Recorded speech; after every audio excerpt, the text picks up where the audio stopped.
wisdom, prudentia, justice, justitia, temperance, temperantia, courage. fortitudo. Applying ancient philosophy to modern life, this is the Sunday Stoic.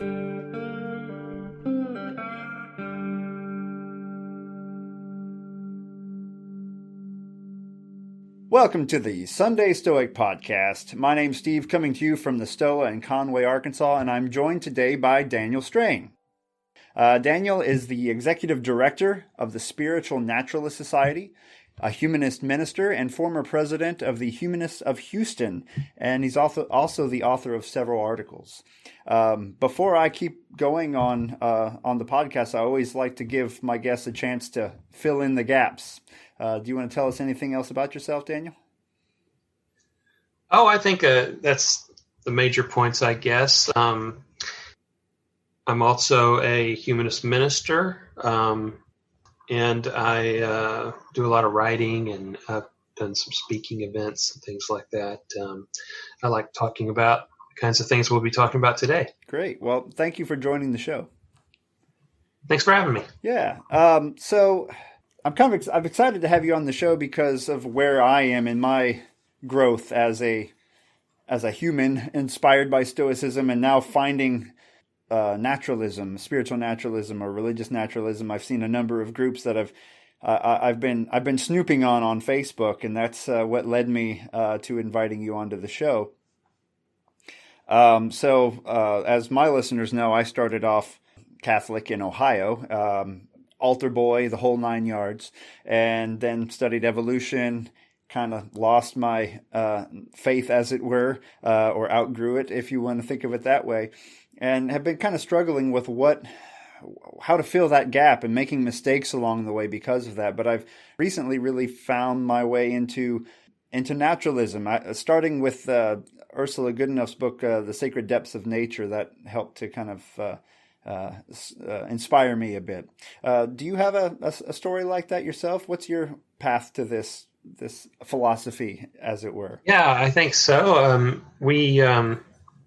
I don't think there's a whole lot of people that were born into a already existing spiritual naturalist or even religious naturalist community. I mean, there are some, but we're still pretty few and far between even today. So I grew up in I guess you would say, a conservative Christian home.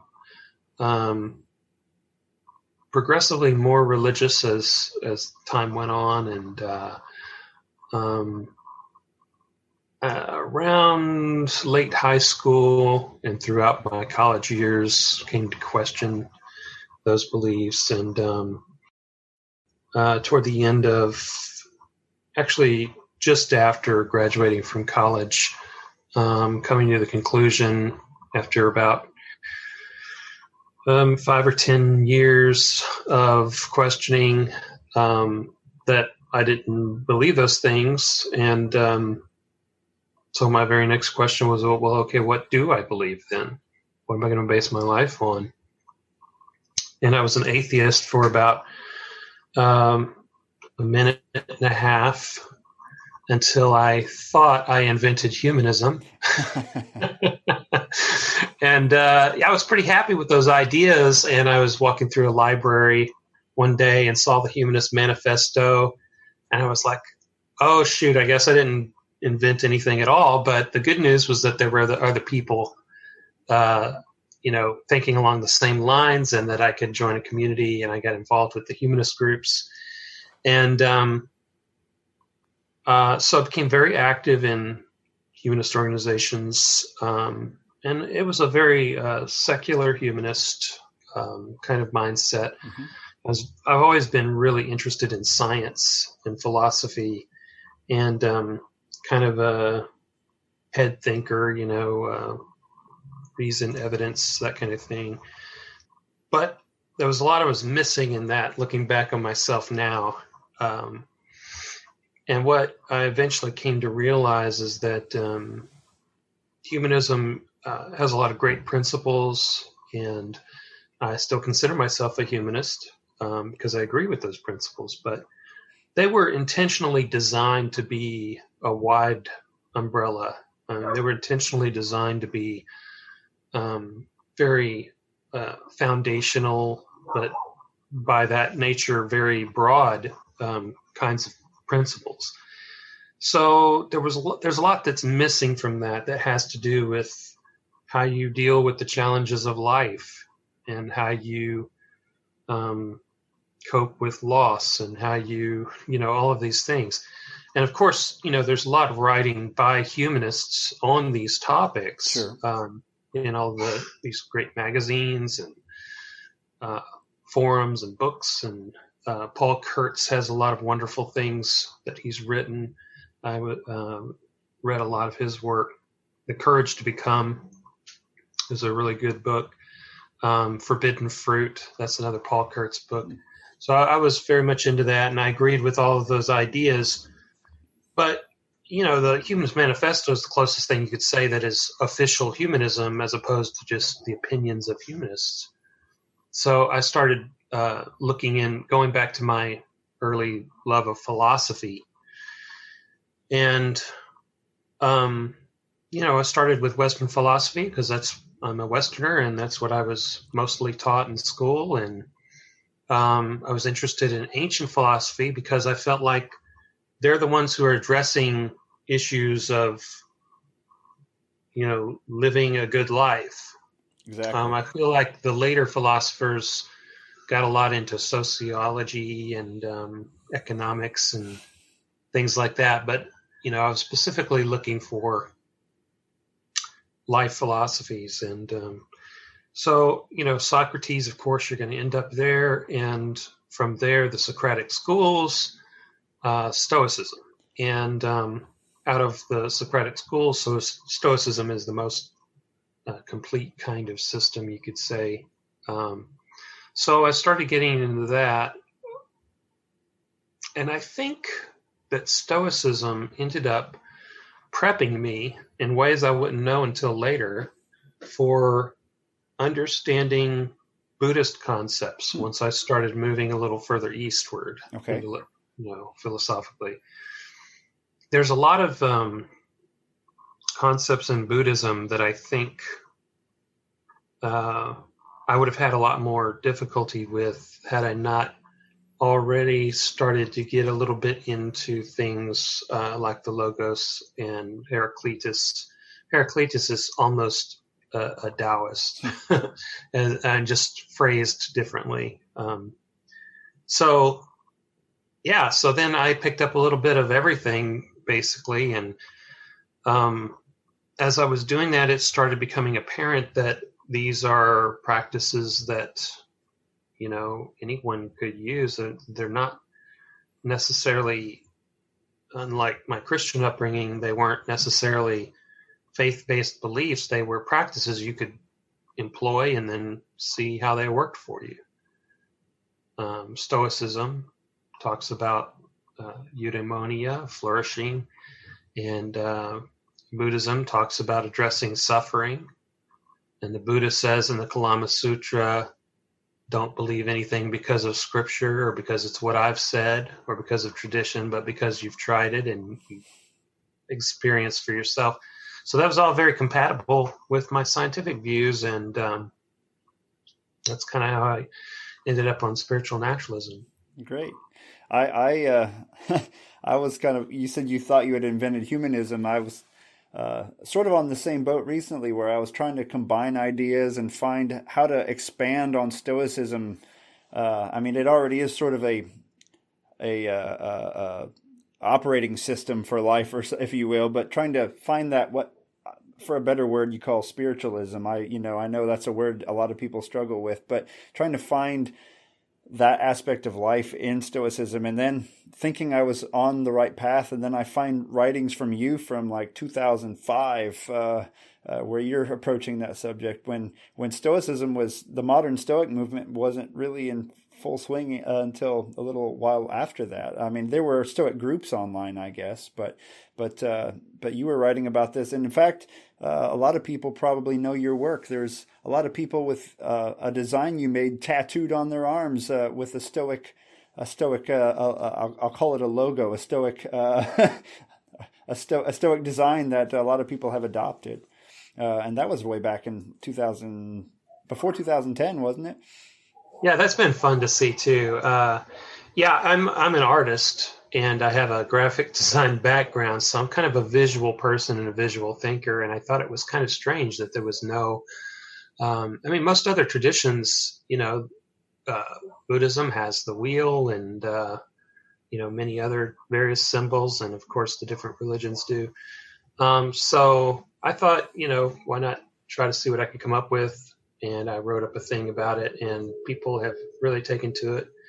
So I see it a lot in places, but some people say, oh, well, we don't really need symbols. Those aren't as important and everything, but, you have to use symbols to express that idea. Sure. So Exactly. It's all symbols. Absolutely. Yeah. But yeah, what you said about the, as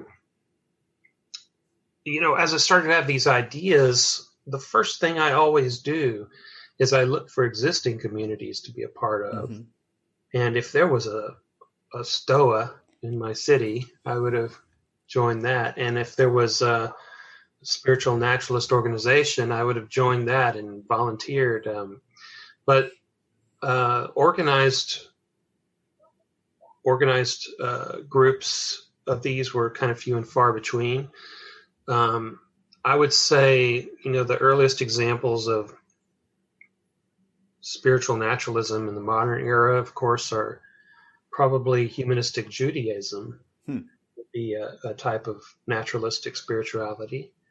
And then secular Buddhism, Stephen Batchelor wrote his book in the 90s on Buddhism without beliefs. And so that movement had gotten going. And so specific groups here and there, but not really like a distilled kind of like, or broader umbrella, I should say, kind of approach to all forms of spiritual naturalism. And I think that, a lot of people do like to specialize because they identify with that, or they feel comfortable with that, or they find it very effective for them, or they just like it, or they want to gain mastery, and so they want to focus on a specific tradition. But without, the threat of hellfire or damnation for, going outside the faith or anything like that, I think most naturalists will tend to be open to picking good ideas wherever they find them. Sure. So it makes sense to have an organization that where everyone can share, and some people mainly identify as spiritual naturalists, and some people are a particular tradition that is a naturalistic spirituality. But all of these people can come together and share ideas and learn from them. Right. There are pagan naturalists, and there's a whole number of groups I saw on Facebook after I knew what the keywords were to search. Humanistic paganism was one of the first groups I reached out to. B.T. Newberg was one of the first fellows I met there. Very influential and important in our movement. I just did a episode a couple weeks ago with one of my colleagues who I wouldn't put him in the naturalist camp. He's an evolutionary biologist, but he's also a practicing heathen. So that was an interesting episode. We talked about heathenry and some of the writings from that tradition. So it's an interesting world when you start asking questions and you start looking around.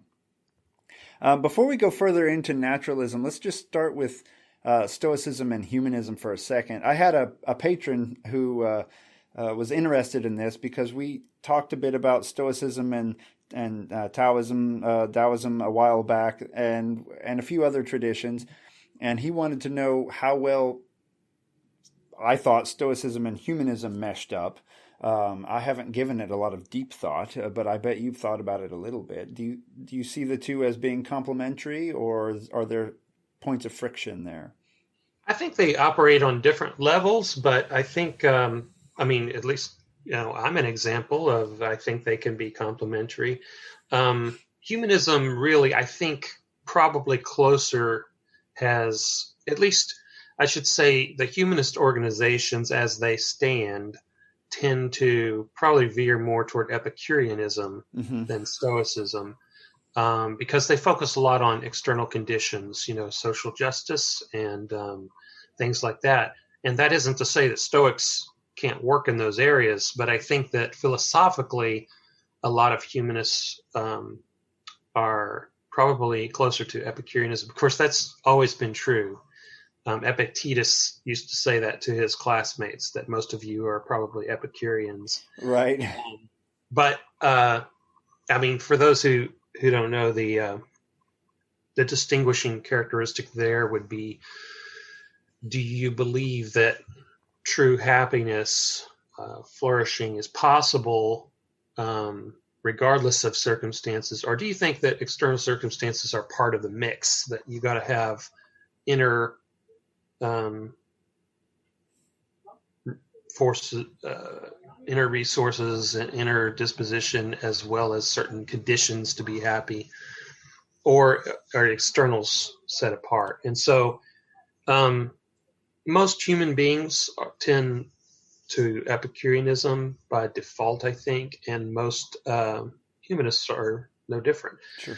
But if you just look at the Humanist manifesto, the Humanist principles, the current version, the third one, has 6 principles, and they're good. They're good principles. So Stoics care about virtue. I think they're virtuous ideas, and it's virtuous to work toward those ideas. And if I remember right, some of those on the manifesto, some of that list are have quite a bit to do with the cosmopolis, the idea that we're here to work together, and then maybe expand. I forget if it expands it to does it talk at all about the Earth itself, or is it entirely human based? The Humanist Manifesto at this point. I mean, it's well, the first few principles, I believe, are about we're a product of evolution, and we're part of the rest of life on Earth.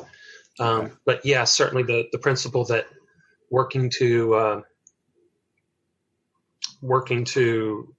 help society and maximize human happiness is consistent with personal fulfillment and happiness. And so they definitely draw that line of connection between one another and between the individual and society. And so I find that that's an excellent point. I find that a good compatible with cosmopolitan ideas.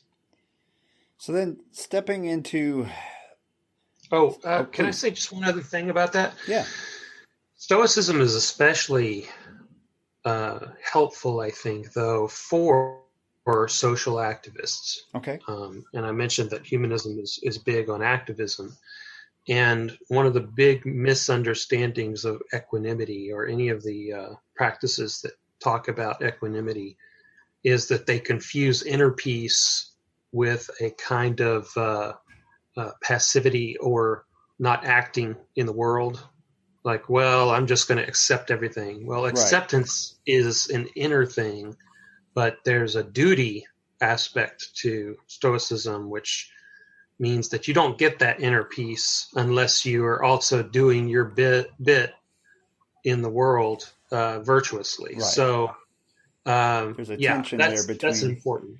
Yeah, we don't get to go hang out in the garden and disconnect from the world. Right. We have to be engaged a little bit. But what's important about it for activists is that those techniques that are behind reaching that disposition are the ones that are going to allow an activist to stay in the game longer without getting burned out, without getting defeated morally, without getting distraught, without becoming depressed.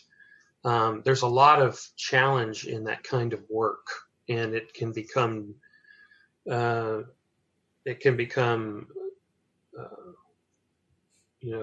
very sad sometimes, because you're working to help people and help the world, and you just see this mountain of things that doesn't seem to be changing. Right. So, burnout would be a severe problem in those cases, I'm sure. Right. So it changes our motivation from a place of must require certain external circumstances for happiness to I'm acting this way because of the kind of being I want to be.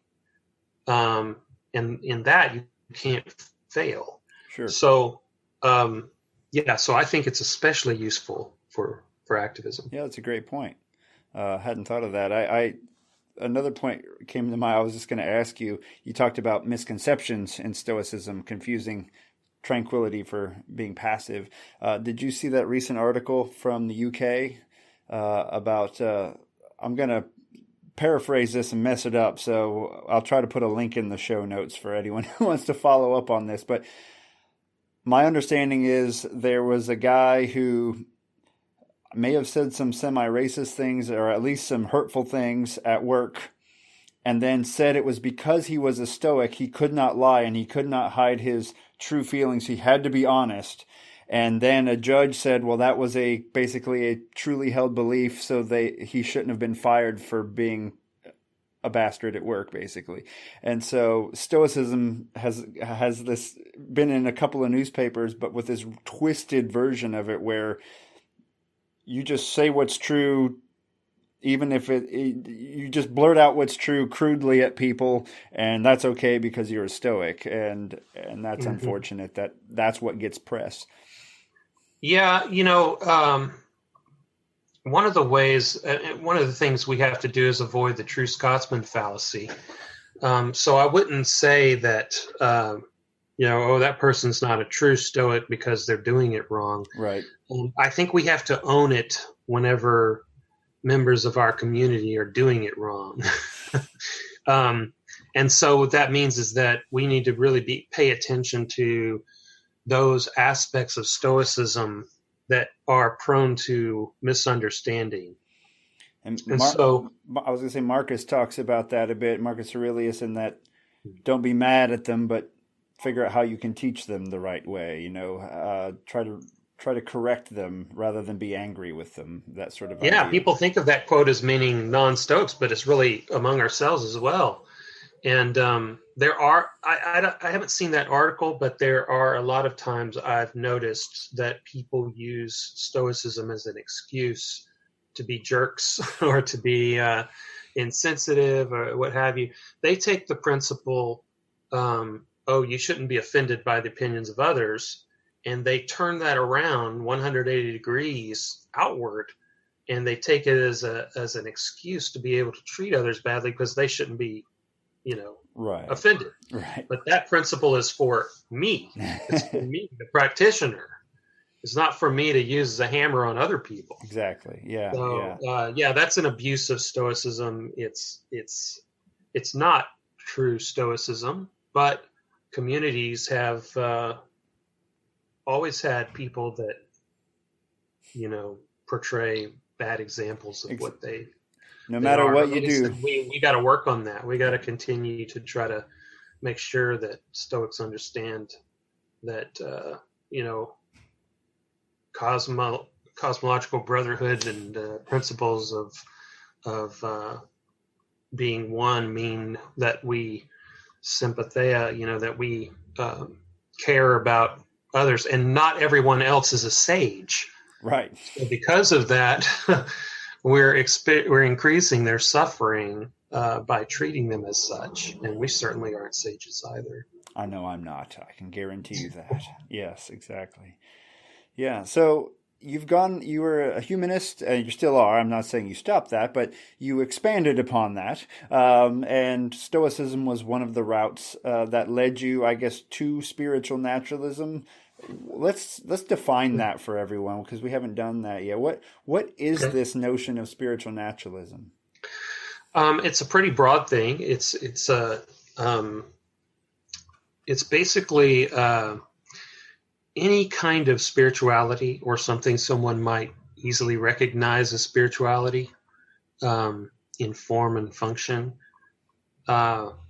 that is not based on faith-based ideas or supernatural ideas or even paranormal. Like, some people take a supernatural thing and they say, well, I think that's natural, so therefore I'm, in the naturalist game.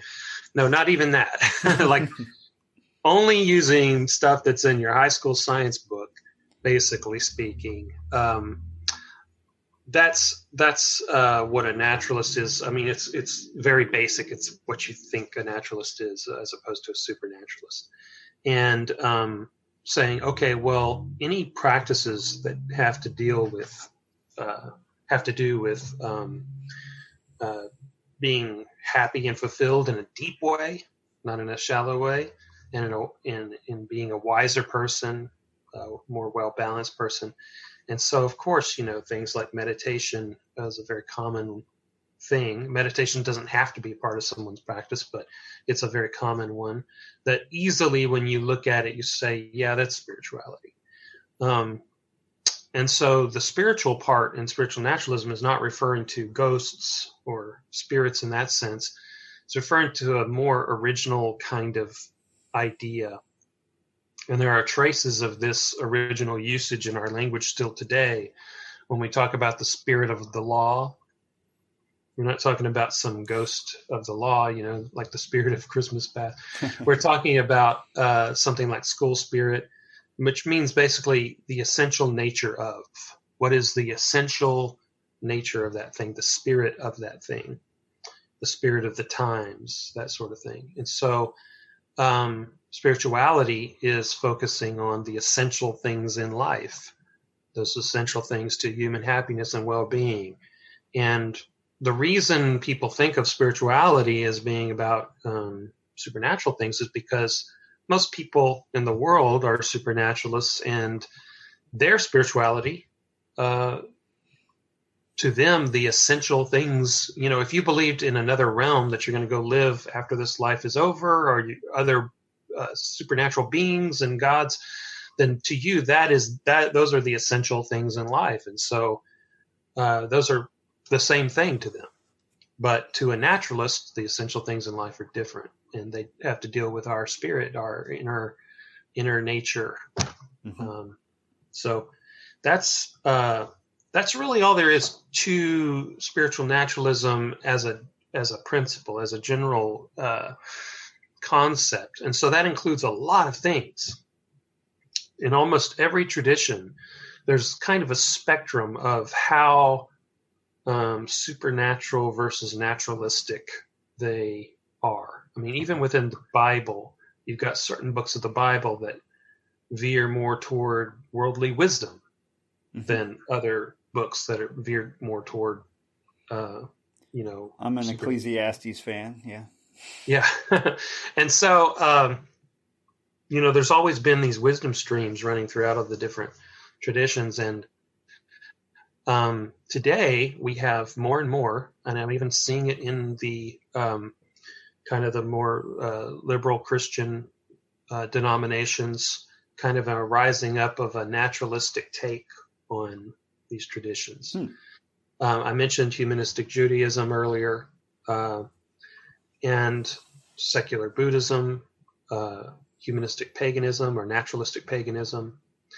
Those are all things that are kind of rising up, and sometimes they're growing as separate communities, and sometimes they're growing within those communities.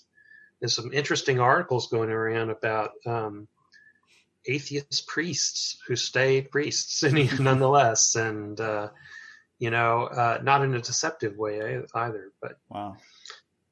So there's all kinds of interesting things like that happening. But within people, there's also a lot of naturalists who are, starting to understand that there are benefits to things like meditation. There are reasons for doing rituals that have to do with creating experiences that are formative and that help deeply embed that wisdom in a more intuitive stage, where we're engaging all aspects of the mind, kind of multimedia approach. We're engaging the emotions, not just the intellect, so that we can really fully grok these concepts of things like interdependence and impermanence, and really get the implications on those things of how we evaluate our life and things that happen to us in the world, and what effect that has on our happiness.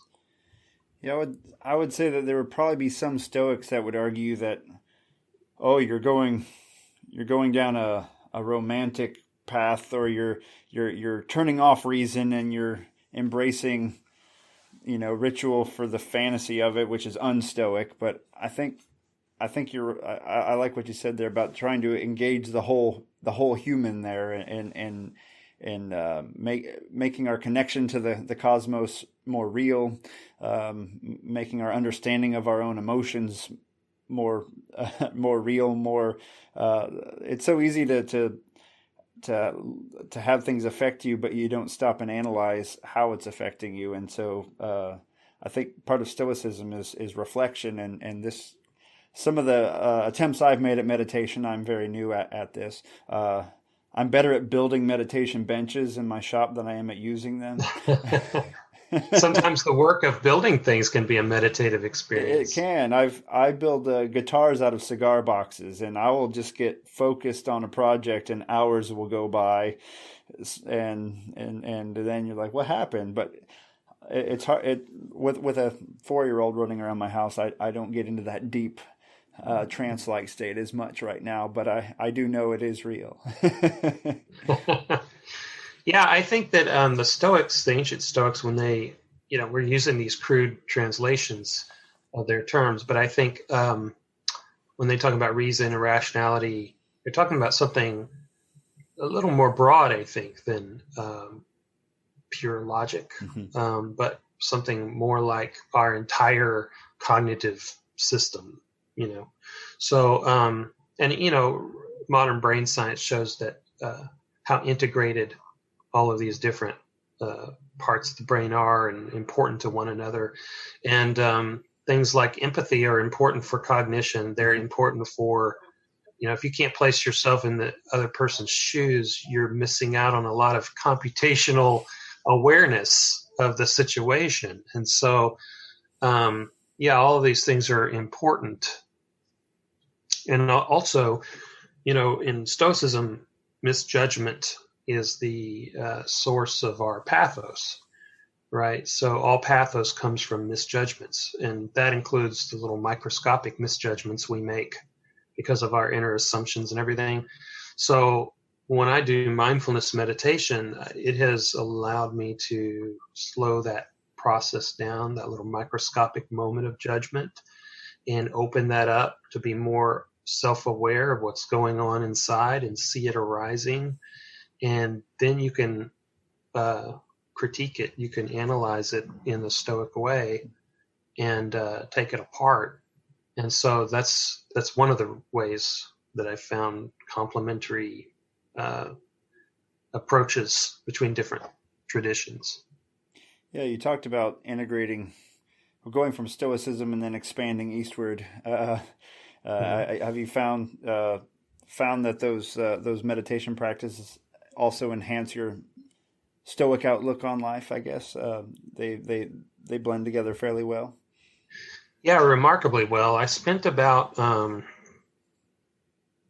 at least, as a base, you could say 10 years, but now it's been almost 15 years of time studying the overlap between a number of different contemplative practices and traditions, but especially with focus on Buddhism and Stoicism. Probably next most after that would be Taoism.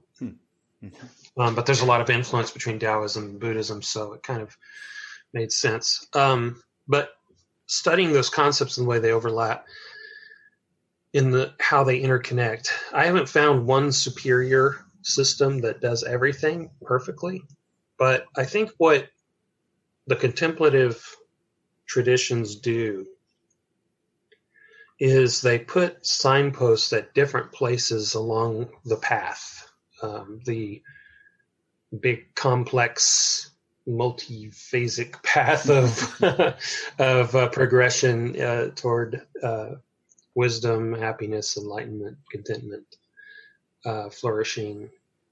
And because they put those signposts in different places along the path, they take on a different character. They emphasize different aspects of it in different ways. And so when it comes to meditation, the Stoics have a lot of meditations, and they talk about ways of examining yourself within separating out different aspects of things. But I think for the depth of technique and detail, the Buddhists have it nailed. They're the go-to people for meditative techniques, I think. But the product of those techniques,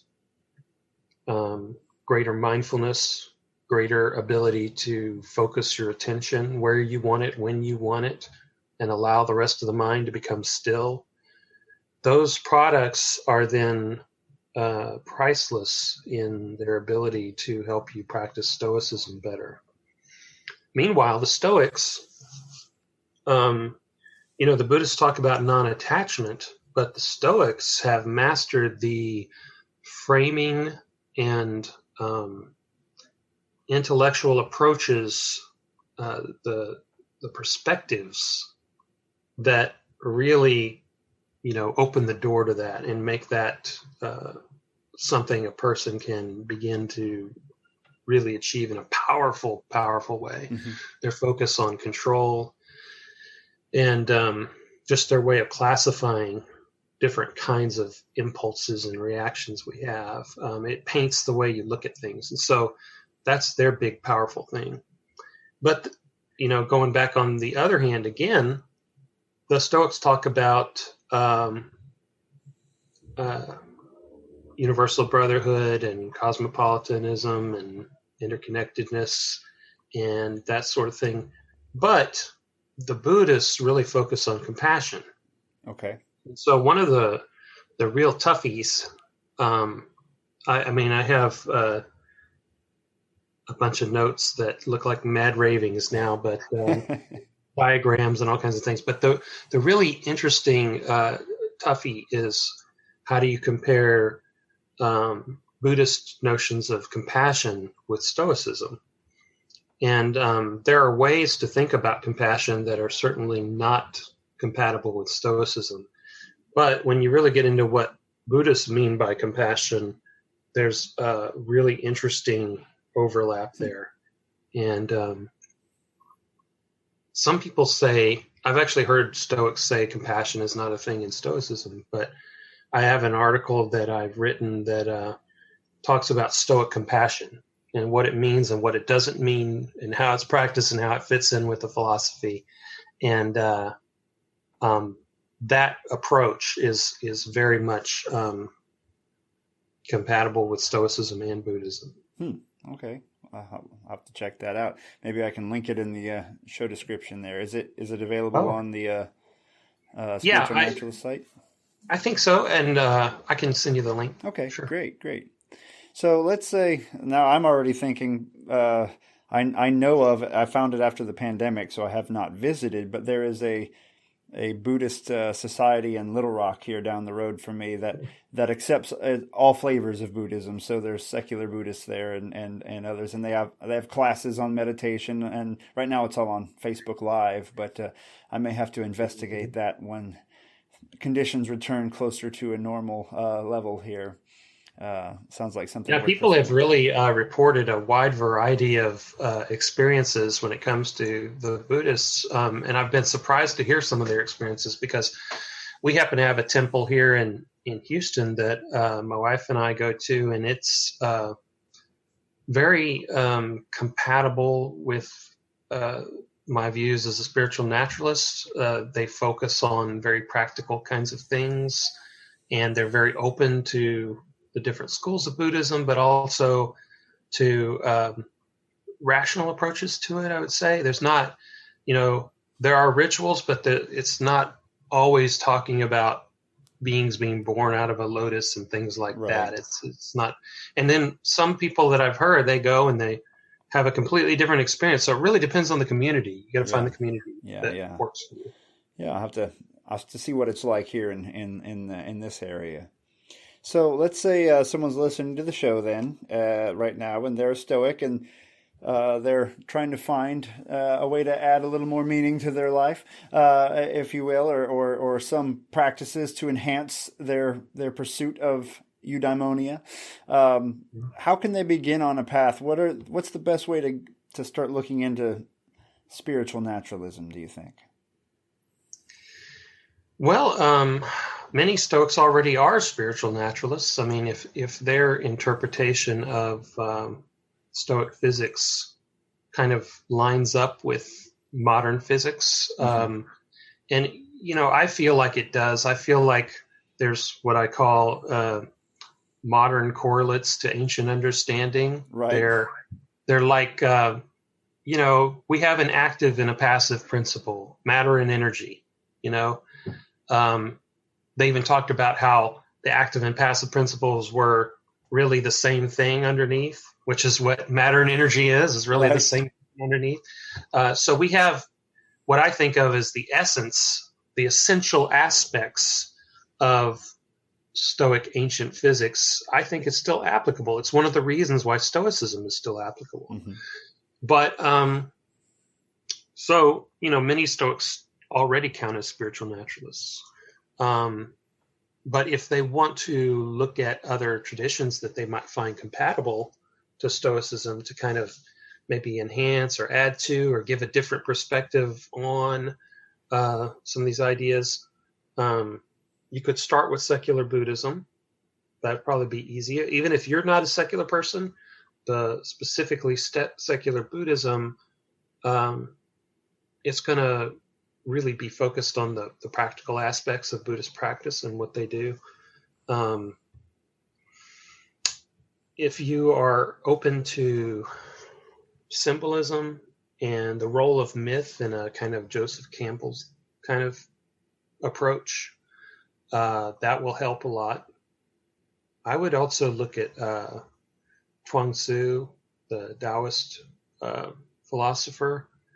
I found his work really good because it talks about nature, but then it uses that talk about nature as a way to illustrate principles of our life and how we deal with the world. So, but again, it's more poetic. But if you're open to exploring that poetic side, and there is a poetic side to Stoicism, so basically having your reason, your rationality, and being secure enough in that you're willing to step off the ledge and swim around, knowing you can come back to the ledge if you need to. Right. That's part of the attitude it requires, I think. Now, tell us then about the Spiritual Naturalist Society. Then the organization that you are. I get you found it. Did you found this organization? Yeah, like I said, when I first started looking around for communities, I didn't see any organized versions of spiritual naturalism. I did find the term, in Wikipedia, and I learned about it. And it's been around since the 1800s. But as a term, as a concept, it's been around forever. But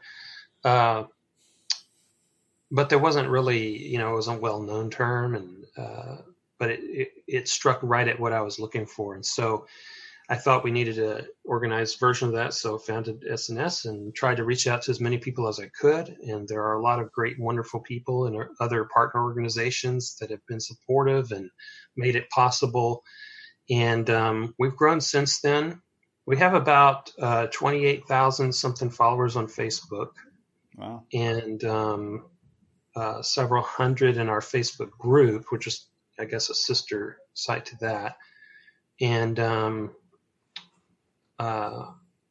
so our membership, and if you want to become an official member of the organization, you can go to snsociety.org and sign up as a member.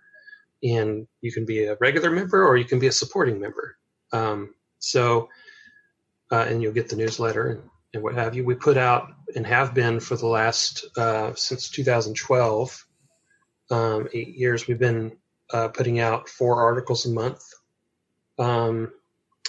which, I feel really proud of because we've got a team of writers. I put out a lot of articles, but so have our writers, and they are really excellent writers. They really understand spiritual naturalism, and they come from a variety of backgrounds. Mm-hmm. And so it's built up this great reservoir of topics and wisdom, I think, that people can still draw on today. And then if they sign up, they can continue to get notices of the new ones coming out. That's part of our educational aspect of our mission. SNS, the mission of SNS is to help raise awareness of naturalistic forms of spirituality, and also to provide a community for spiritual naturalists. So yeah, invite everyone who's interested in that sort of thing to come and take part. I think my recommendation is that if you're listening to this podcast and you like podcasts, you have several episodes of a Spiritual Naturalist podcast that you did a few years back, right? Spiritual we had a Naturalism podcast. Today. That's right, and all of those episodes are still available. They've got some great stuff in them. That was a lot of fun, and we might start up a new podcast sometime in the future. Great. But that one completed, and I feel like we covered a lot of great topics. We had a lot of good guests. And you can just look at what the topics are on there and explore our educational materials on our website. And I'm sure that'll keep you busy for a long time. Well, Daniel, I really appreciate you joining the show today. Is there anything else you want to add before we part ways? I guess about the spiritual naturalism, what is spiritual naturalism? There's also this concept of the sacred. Mm-hmm. And in its strictest sense, sacred just means set apart. So again, if you're a supernaturalist, you're setting apart into a supernatural realm from a natural realm. If you're a naturalist, you're setting apart those things that are essential, those things that refer to the most profound, important aspects of life. The birth of a child is a sacred moment. Mm-hmm. There's sacred moments, there are sacred spaces. There are sacred approaches and perspectives. And that idea, that sense of the sacred, is something that it connects us to what we're trying to connect to on a deeper level. And really, that kind of connection is that's what really all the Stoic practices are about. They're about going beyond just intellectual awareness of something. Assent is not enough. It's like... who was the philosopher that used his hand in three different gestures? Zeno, right, of course, founder. He would have an open hand to represent the impression and a closed hand to represent knowledge, and then the closed hand with the hand over the fist to represent true knowledge. And so that's what you get, that deeper and deeper association of these truths. And so that's what makes the difference. That's what creates transformation. Spiritual transformation. If you don't have that, then what you end up with is what most people are trapped in, which is there's a bunch of these inspirational memes and posters, right, that say these wonderful words of wisdom with a sunset behind them and everything. And they are wise words, but they're kind of shallow because it's just a poster, And so you tell yourself that, and then you go away, and real life happens, and you forget it, and you react in some crazy, silly way, or you're in a bunch of emotional situation that is ignoring that wisdom, and you have to come back to it and kind of recite it to yourself to get yourself under control and to come back to it. That cycle never ends. It's just going to keep going and going and going like that. And it will never set in unless or until you start engaging in a practice. Stoicism itself is a practice, but so are these other practices. I see that in Stoicism a lot. You can just go to a Facebook group or Twitter, and there's people who post quotes all day long. Mm-hmm. But the quotes are great as like a seed of truth. But what I'm hunting for is practice, maybe a touch of ritual here and there. Maybe it's because I'm Catholic. I grew up Catholic. I miss some aspects of that, but I find meaning, and especially when there's other people around and you're doing something together, that can be powerful. But that can be difficult. Building community. And all the time, you see people on the Stoic list who come in. They say, I'm having this pathos of various forms, this unhealthy emotions. what Stoicism do you got for me to fix it up? Well, Stoicism isn't a Band-Aid. Right. It's not like, in fact, there are times, and here this gets back to your first point about insensitive people using Stoicism. There are times when the wisdom of contemplative practices like Stoicism can be a hammer, can be abusive, because you tell someone it doesn't matter, it sounds cold. And it's actually the least thing they need in that moment. What they need in that moment, they've already experiencing the pathos. They just need a warm hand and loving attention and understanding and listening. That's what they need. They don't need these doctrines about non-attachment, everything at that moment, because then it's too late. Yeah, it's like your wife left you, but don't worry, it's an indifferent. You'll be fine. Yeah, those things are for long-term cultivation. It's like as if somebody was hanging on the edge of a cliff and they say, "What do I need?" And say, "Well, you need to go to the gym and work out." If you haven't already done it, and that's what practice is all about. You're preparing, you're laying the groundwork, you're strengthening your character, you're strengthening your mindset, and you're giving yourself inner fortitude so that when they happen, you'll be in a better spot. And that's really what all spiritual practice should be about in its best sense. Well, excellent. Thank you once again for joining the podcast. And we'll put the link to the Spiritual Naturalist Society in the show notes. And if there's any other links you'd like to direct us towards, shoot them our way, and we'll share them with the listeners. Okay, I'll see what I can get together. Thanks for having me. Thank really you. Enjoyed it. Carpe diem. Same to you.